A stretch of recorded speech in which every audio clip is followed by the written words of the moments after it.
Donc aujourd'hui, on doit être au 7 ou 8e épisode. On va parler d'innovation, mais avant de parler d'innovation, on va finir ce qu'on avait commencé sur le search. Alors ne dites pas SEO parce que le SEO, c'est une toute petite partie du search. Donc je vais vous récapituler ce qu'on a fait ensemble dans le search. Avant, comme d'habitude, une espèce de newsfeed de la technologie. Qu'est-ce qui s'est passé en technologie? Euh, cette nuit, une news hyper importante. Nvidia va équiper le Japon avec une boîte qui s'appelle SoftBank, que vous devez connaître, avec à la tête de SoftBank, monsieur Son, S-O-N. Donc Son, il est hyper connu dans la tech, c'est lui qui a fait WeWork. Vous voyez le scandale WeWork? WeWork, vous ne connaissez pas? Donc, il y a un scandale WeWork, ça devait être introduit en bourse, tenez-vous bien, à 47 milliards de valorisation, pardon. Et ça a été introduit à 2 milliards. Celui qui a perdu les 45 milliards, c'est Monsieur Son, donc celui qui investissait, SoftBank, qui investissait dans WeWork, avec le patron qui lui a fait pas mal de choses. Mais l'investisseur, celui qui a perdu des sous, c'est pas le patron de WeWork, son nom m'échappe, mais c'est SoftBank avec Son. Et donc là, le plan est de transformer le Japon en IA géante. On ne sait pas ce que ça veut dire, mais si Nvidia s'y met, donc Nvidia c'est le leader des chips pour l'IA, si Nvidia s'y met, ça peut faire du gros grabuge avec la Chine, Kai-Fu Lee, j'en ai déjà parlé, qui lui avec Sinovation fait toute l'IA chinoise. On a le Japon maintenant qui se lie avec Nvidia pour faire un gros pôle IA. Il y a déjà, ah, faut,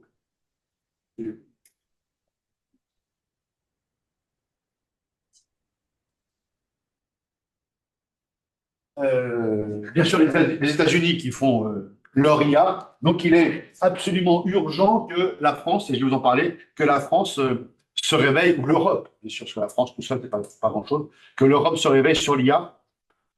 Et donc, je vais vous en parler dans une seconde. Juste avant, le plus gros jeu du monde, c'est devenu maintenant Minecraft, avec 300 millions d'utilisateurs. Le jeu, c'est hyper important, que vous soyez gamer ou pas gamer, que vous soyez Twitcher ou pas Twitcher, streamer ou pas streamer.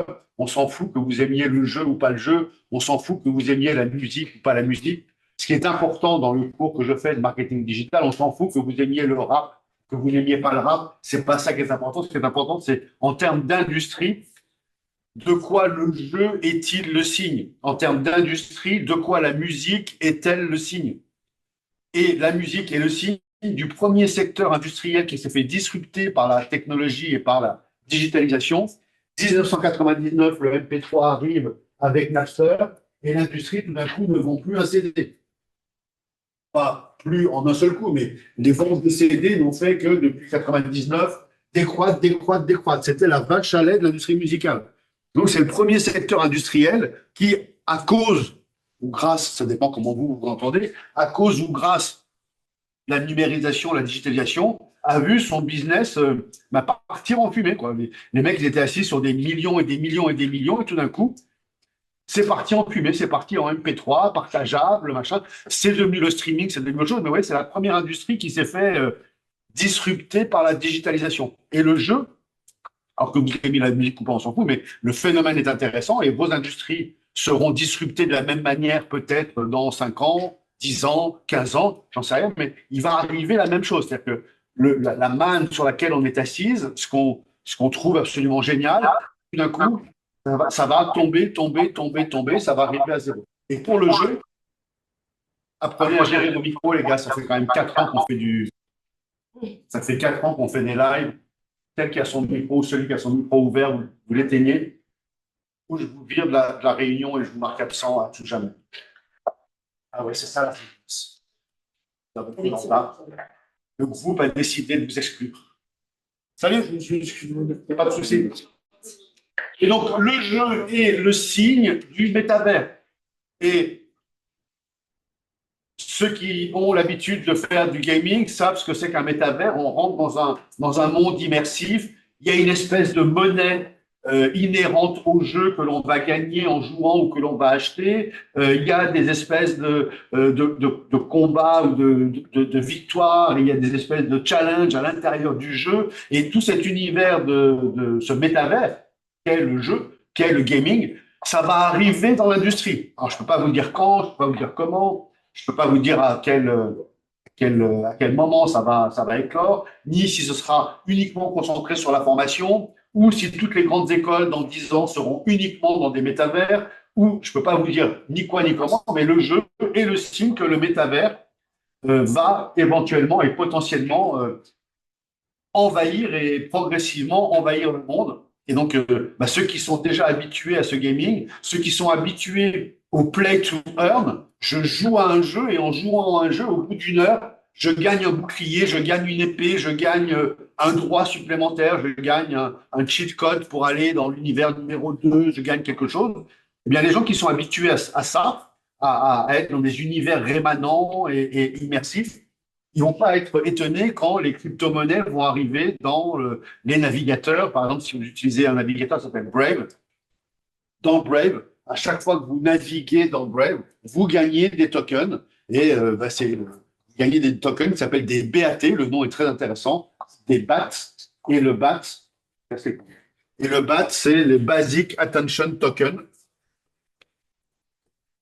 Et le Basic, non, c'est dur. Et le Basic Attention Token, c'est tout simplement un token, de l'argent qu'on vous donne parce que vous avez utilisé Brave. Donc, la vidéo, il y a des départs en vacances. La vidéo, pas de souci.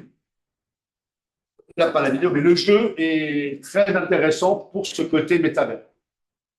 C'est terminé la semaine dernière, ou même pas la semaine dernière, AI Pulse. AI Pulse, c'est à l'initiative de Station F et à l'initiative de Xavier Niel et à l'initiative d'une société qui est hyper importante en France, qui devrait être hyper importante en France, et j'espère que vous allez partager mon point de vue, qui s'appelle Scaleway. Scaleway, c'est la société française la plus développée au niveau du cloud. Et elle est complètement française, 100% française, détenue par des Français. Elle fonctionne uniquement dans des data centers français, uniquement dans des data centers à faible impact énergétique, avec uniquement du renouvelable, donc du nucléaire pour la France, avec déchets bien sûr, mais non carbonés. Et malheureusement, toutes les boîtes utilisent quoi? Au lieu d'utiliser Scaleway, qu'est-ce qu'elles utilisent? Elles utilisent toutes Azure. Grenoble en tête, Grenoble, Azure parce que c'est Microsoft, parce que ils nous ont dit que c'était souverain, que nos données n'allaient pas aux États-Unis, ce qui est totalement faux, parce que si les données ne vont pas aux États-Unis, les sauvegardes sont globalement en Russie. Donc c'est pas mieux que tout ça. Donc AI Pulse, à l'initiative de Station F, à l'initiative d'une autre société aussi qui s'appelle, le nom est facile à retenir, retenez-la, super important, il s'appelle Qt, comme It's so cute, Qt AI. Et donc ça, Qt AI, c'est la société qui a été fondée par Xavier Niel, plus Rodolphe Saadé, le patron de CMA-CGM, qui possède aussi BFM, etc., et plus Eric Schmidt. Eric Schmidt, c'est le CEO l'ex-CEO de Google, maintenant c'est Sundar Pichai, mais avant c'était Eric Schmidt pendant toute la progression, toute l'ascension de Google a été gérée par un monsieur qui s'appelle Eric Schmidt. Et ces trois gars, Niel, Schmidt et Saadé, ont mis 500 millions chacun de leur poche pour fonder Qt AI. Donc c'est une boîte française qui a un super résultat au niveau de l'intelligence artificielle. Donc c'est bien d'utiliser ChatGPT, hein, c'est américain, c'est OpenAI, etc. Mais c'est aussi bien de penser qu'est-ce qu'on a en France. N'oubliez pas qu'en France, on a Station F, le plus gros incubateur mondial de start-up, il y en a 1000. On a Le Wagon, le plus gros bootcamp mondial qui forme sur des technologies. On a quand même beaucoup d'atouts. On a les meilleures écoles d'ingénieurs du monde. Et c'est donc très dommage qu'on n'utilise pas tous ces savoir-faire ici et qu'on continue à utiliser des technologies de chez Microsoft et de chez OpenAI. Donc, super salon.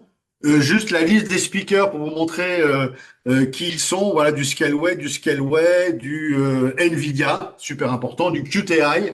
Voilà, plein de gens. Et je vous ai mis les 3 heures, si vous voulez voir.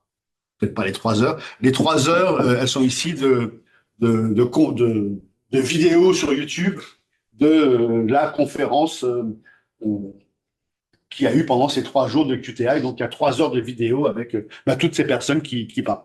Donc, on va pas la regarder ensemble.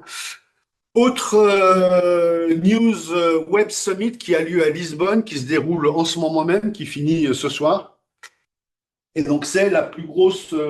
On parle beaucoup du CES, mais le CES à Las Vegas en janvier, c'est très, très, très grand public. Là, c'est très, très, très tech et c'est très, très, très industriel et entreprise. Alors que le CES de Las Vegas est beaucoup plus grand public. C'est là qu'on voit les nouveaux téléphones, les nouvelles télés, les nouveaux trucs qu'on peut acheter le lendemain dans les magasins. Là, le Web Summit, c'est beaucoup plus technique, beaucoup plus intéressant. Ça se passe à Lisbonne, 70 000 personnes donc pour une réunion technique, pour une réunion business, 70 000, c'est quand même beaucoup, beaucoup, beaucoup. La seule réunion qui dépasse le Web Summit, c'est Dreamforce. Ceux qui sont dans l'événementiel, regardez Dreamforce. C'est la plus grosse réunion industrielle mondiale. Bien sûr, les festivals de musique et autres font mieux. Mais là, Dreamforce, c'est l'événement annuel de Salesforce. À chaque fois, ça dure 3, 4 jours et c'est 2 millions de personnes qui assistent à Dreamforce, soit en physique à San Francisco, il y a une dizaine de lieux, soit à distance. Quand les années étaient plus clémentes, ce Dreamforce passait dans toutes les villes du monde, en version petite, mais maintenant ça reste uniquement à San Francisco. Donc Dreamforce, super gros événement de la tech, et le second Web Summit, donc qui lui a lieu à Lisbonne. Ça marche tellement bien qu'ils en ont fait un au Qatar et un en Asie, je sais plus, Singapour je crois, mais je suis pas sûr. Mais en tout cas, très très gros événement qui a lieu en Europe. Donc Lisbonne est une plaque tournante qui est plutôt orientée vers les cryptos, vers la blockchain, mais c'est une très belle plaque tournante. Voilà tous les participants. Donc vous voyez qu'il y a bien sûr, il y a Salesforce, il y a Cisco, il y a Oracle, il y a aussi Microsoft parce qu'ils sont quand même là. Il y a Qatar parce qu'ils doivent offrir les billets d'avion, j'imagine. Et en Nestlé, je sais pas pourquoi ils sont là, j'ai pas capté, mais peut-être qu'ils offrent la bouffe, j'en sais rien. Enfin bon, que des grands noms. Et voilà toutes les startups qui ont été présentées et qui ont récolté de l'argent lors de ce Web Summit. Vous voyez qu'il y a les plus grosses startups du monde. Il y a Revolut et N26, les deux plus grosses néobanques du monde. Stripe, c'est le plus gros instrument de paiement pour les startups. Trello, vous connaissez bien sûr. Miracle, boîte française qui fait du marketplace. Donc voilà, hyper important. Et alors, la slide suivante n'est pas lisible, mais ça doit vous faire penser à quelque chose qu'on a fait ensemble 2 fois, c'est de la taxinomie. Voilà tous les sujets qui sont débattus. Il y a des conférences, il y a des ateliers sur tous ces sujets pendant le Web Summit. Donc ça veut dire que tous ces sujets-là, tous ceux qui sont au tableau, bon c'est pas lisible, hein, mais advertising, AI, back-end development, car and mobility, climate change, tous ces content creation, crypto, data science, design, e-commerce, tous ces sujets-là sont des sujets qui sont des sujets 100% d'actualité qui intéressent les startups d'aujourd'hui, les grosses boîtes d'aujourd'hui et sur lesquels, pendant le Web Summit, ils ont fait des ateliers. Donc ça doit vous faire penser à quelque chose qu'on a fait ensemble, c'est la taxinomie. Comment est-ce qu'on peut organiser toutes ces matières, tous ces thèmes pour en faire quelque chose qui soit une vision du monde digital. Puisqu'on est aujourd'hui moitié présentiel, moitié distanciel, donc ce qu'on appelle du hybride, j'en profite pour vous parler du Future of Work et cette espèce de bêtise des entreprises qui disent maintenant tout le monde dans l'entreprise. Donc pendant le Covid, c'était tout le monde chez soi et on était bien content que les gens bossent de chez eux. Maintenant, on en a marre d'avoir des bureaux vides, donc tout le monde revient dans l'entreprise. Et la solution ou la manière de gérer ça, c'est de gérer de manière adaptée, personnalisée et hybride. Et l'hybridation, c'est le fait de dire qu'on puisse soit être à distance, soit être en présence et qu'on décide ça en fonction de la météo, en fonction des grèves, en fonction de n'importe quoi. Et l'hybridation est quelque chose qui est hyper important dans le travail. Et c'est donc le future of work, être capable de faire, de passer, quand vous serez 100% travailleur en CDI, j'espère que vous aurez l'occasion de travailler pendant un mois depuis l'étranger et de vous prendre un mois, non pas de vacances, vous allez travailler tous les jours en distanciel, mais vous pourrez travailler un mois depuis, je sais pas, le pays que vous rêvez de visiter et vous faire à ce pays-là, éventuellement trouver une nouvelle carrière et puis pourquoi pas travailler pendant un mois depuis la campagne, alors pas tous les mois, pas tout le temps. S'il y a des gros événements dans l'entreprise, on va vous demander des présents, c'est logique, mais on peut s'organiser pour avoir un travail efficace et intéressant, pas du 100% en ligne, c'est super chiant, c'est pas du tout épanouissant, mais pas du 100% présentiel, c'était aussi super chiant et pas très épanouissant. Donc voilà tous les sujets qui sont des sujets vraiment d'actualité. Donc les gens en ligne, vous pouvez, dans 5 minutes, dans quelques minutes, vous pourrez ouvrir vos micros, il y a un petit jeu. Je vais vous montrer à l'écran 7 énigmes et celle ou celui qui pourra résoudre 5 des 7 énigmes. Donc c'est la même personne qui dit vous levez la main, donc à distance, vous prenez la parole, ou ici, vous levez la main, et vous devez répondre, vous devez résoudre 5 des 7 énigmes qui sont au tableau. Il y en a une qui est quasi impossible, une qui est très dure, donc ça en fait 5 qui sont tout à fait possibles. Et celui qui résout les 5, il a un point de plus sur sa moyenne générale, c'est le petit point bonus de la journée. Et donc ne levez pas la main pour dire ah moi je sais ce que c'est que celui-là, parce que si vous en avez qu'un, vous n'avez rien et vous donnez à celui qui en avait 4 la possibilité d'avoir les 4 points, de compléter et d'avoir le truc. Ok. Donc regardez les énigmes, essayez d'en avoir 5. Commencez pas à chercher sur Internet ou sur ChatGPT. Il n'y a pas les réponses à ces choses-là. Et vous allez prendre beaucoup trop de temps. Donc, quelques secondes, qu'est-ce que vous pouvez résoudre là-dedans? Bon, il y en a qui vont dire rien. Moi, c'est rien.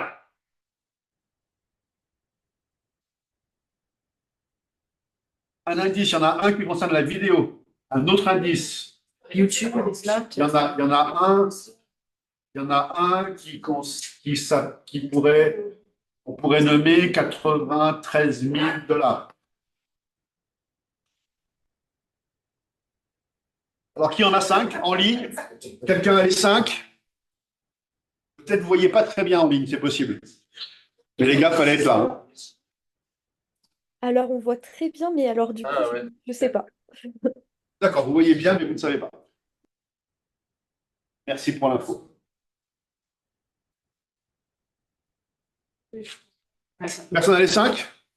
On a besoin d'un peu plus de temps. Il y en a 6 par contre. Non? 7? 1, 2, 3, 4, 5, 6, 7. Ah, donc il en faut que 5. Oui, 5 sur les 7. Il y en a 3, ça suffit pas. Il en manque 2. Peut-être tu peux t'associer avec ta voisine si elle n'a pas les. D'accord, elle n'est pas inspirée. Le badge en anglais. Il ne faut pas l'embêter. C'est que des trucs d'actualité, hein, de la journée, d'avant-hier, d'hier, etc. Ok, allez, on y va. ATH, ça veut dire All Time High. C'est le sommet jamais atteint par le BTC à 93 000 $. Il y a quelques mois encore, les gens disaient le Bitcoin, quand il était à 50 000, le Bitcoin va arriver à zéro, le Bitcoin ne vaut rien, le Bitcoin est machin. Bing, 93 000 $. Beaucoup de personnes n'en achetaient pas. Beaucoup de personnes prédisent un Bitcoin à 100 000 $ avant la fin de l'année pour décembre 2024. Je ne sais pas si ça arrivera, je ne sais pas si ce sera le cas. Ouais. Parce que je ne peux pas vous donner de conseils d'achat. Ah, d'accord. Ah, mais pas en mode, à votre avis, il faudrait vraiment pas en acheter. C'est pas juste vous. À mon avis, vous devriez tous avoir, non pas un portefeuille au sens portefeuille boursier avec 1 000 €, 10 000 € de Bitcoin, mais vous devriez tous avoir un wallet, donc un portefeuille numérique, avec 10 € de Bitcoin, donc 0,00001 Bitcoin, et 10 € d'Ether, donc 0,001 Ether, pour avoir une adresse à laquelle on peut vous envoyer de l'argent ou pour avoir ne serait-ce que le début d'un portefeuille numérique. et que si quelqu'un vous dit un jour, bah, je t'envoie des Ethers, que vous puissiez lui donner, comme on donne un RIB, que vous puissiez lui donner un compte sur lequel les Ethers vont arriver. C'est un peu comme un RIB, quelqu'un qui aujourd'hui n'aurait pas de RIB ou d'IBAN, ou IBAN, il faut avoir un compte bancaire avec un numéro de compte à donner, même s'il y a 1 euro sur le compte bancaire, il faut avoir un compte bancaire à donner pour les gens qui veulent vous envoyer de l'argent. Donc, pareil pour le Bitcoin, donc le all-time high. Et d'où vient ce all-time high? Pourquoi est-ce qu'on... Les élections, hein. Les élections, Trump, et puis avec qui? Avec Trump, qu'est-ce qui vient? Elon Musk. Elon Musk? Pas dit Musquet? Alors, Elon Musk, on va rester à Elon Musk, avec le fameux TSLA, donc c'est le code boursier de Tesla, qui lui aussi atteint son all-time high, et celui-là était introuvable, le DXYZ. DXYZ, c'est le code, je le fais rapide pour pas vous embêter, c'est le code de SpaceX.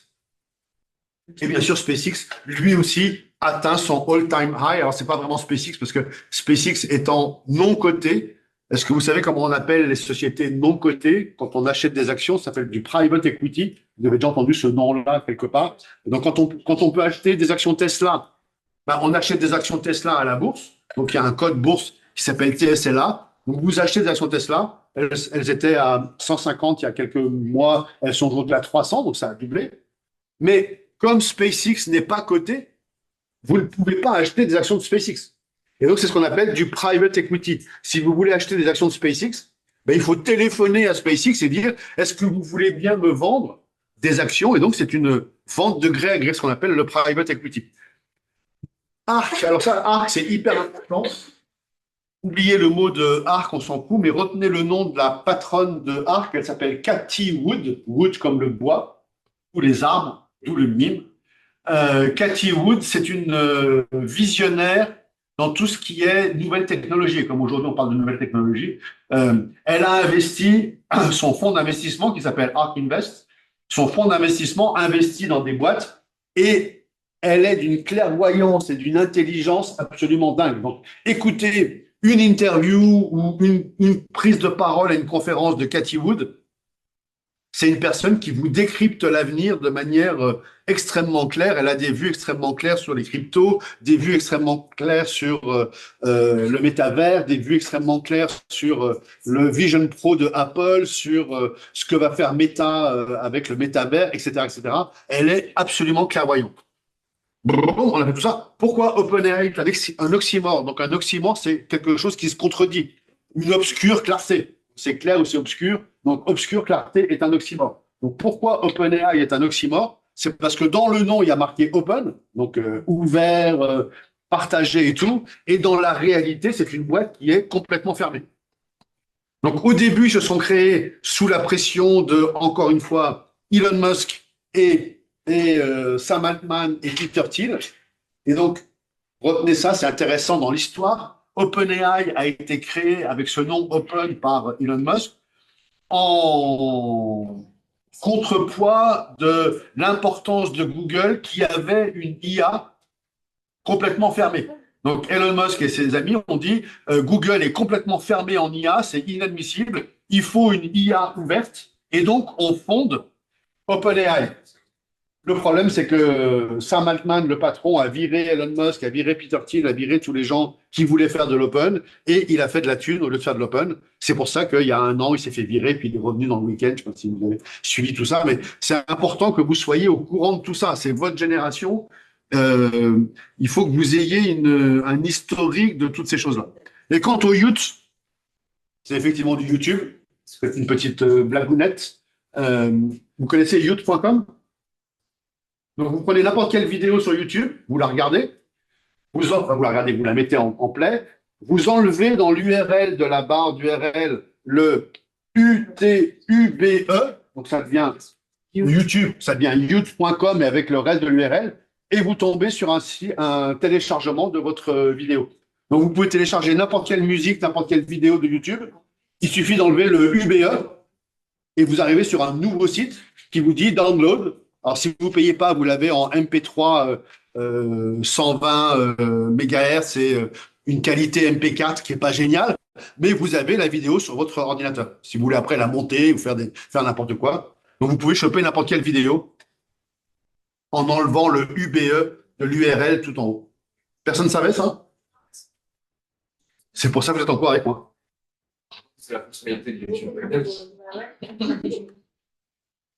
Tu crois que... Pardon, excuse-moi, c'est une affirmation. YouTube Premium te permet de downloader toutes les vidéos? YouTube Premium, je pense que c'est pour ça. Ouais. Ah, ça, je connais pas. Comme je suis un rat et je paye rien nulle part, je ne sais pas si... Ça m'étonne que YouTube Premium te permette de downloader. D'accord, ok. Ok. Tu peux les avoir sur ton ordinateur, sous forme de MP4, tu as la vidéo. Sur l'application, c'est enregistré. Regardez sans connexion. Ah oui, d'accord. Mais si tu veux la Oui, monter... c'est ça, ça prend des gigas sur le téléphone. Oui, bien sûr. Donc tu l'as en local, Ah oui, bien sûr. mais tu peux pas, si tu veux faire un montage et récupérer 10 secondes de la vidéo. D'accord, ok. Ouais, c'est du offline. YouTube Premium te permet de faire du offline, un peu comme Spotify te permet de faire du offline aussi. Mais tu peux pas avoir le fichier MP4 et le manipuler, changer les voix et mettre un doublage ou faire un YouTube avec, ou faire un YouTube. Non, faire un TikTok avec. Ok, donc voilà des fonctionnalités intéressantes.